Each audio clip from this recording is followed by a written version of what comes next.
think that's right. You can't take 13, 14, 15 million barrels a day off the global market and not have the physical reality catch up to the paper price that people are looking at, 1 month futures contract.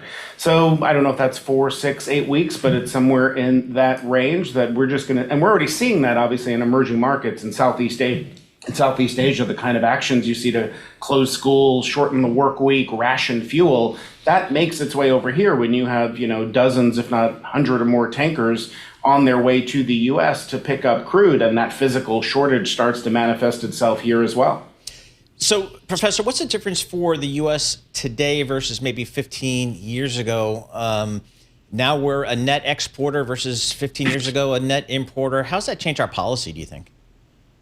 It's a really interesting question because I was sitting in the White House when, just like a few months ago, evidently, according to reporting, Prime Minister Netanyahu of Israel came to visit to persuade the Obama administration to take much stronger action to push Iran over the edge. It wasn't military back then. It was a question of economic sanctions.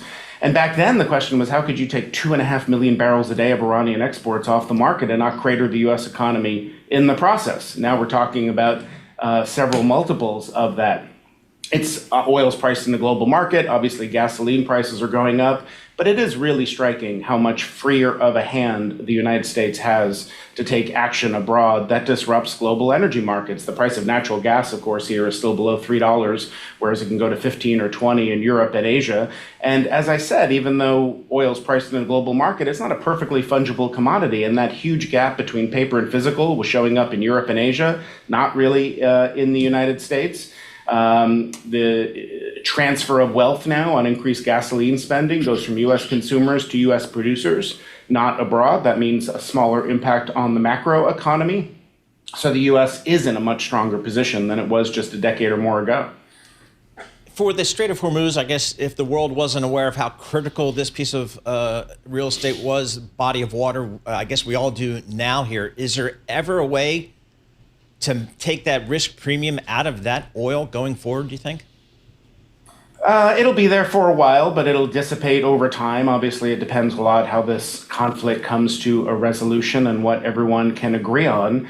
But the kind of nightmare of all, mother of all nightmare scenarios that energy security policymakers like myself planned for, we know it's possible now, and actually a more asymmetric weapon than many realized. Iran realizes now the Hormuz weapon may be even more powerful than the potential nuclear weapon. And there's not a lot one can do, evidently, to prevent Iran from wielding that weapon. Jason, one final question. You've owned the high ground on this. China is killing it, I think Texas as well, with renewables. But with the Hormuz incident, I guess coal becomes increasingly doable.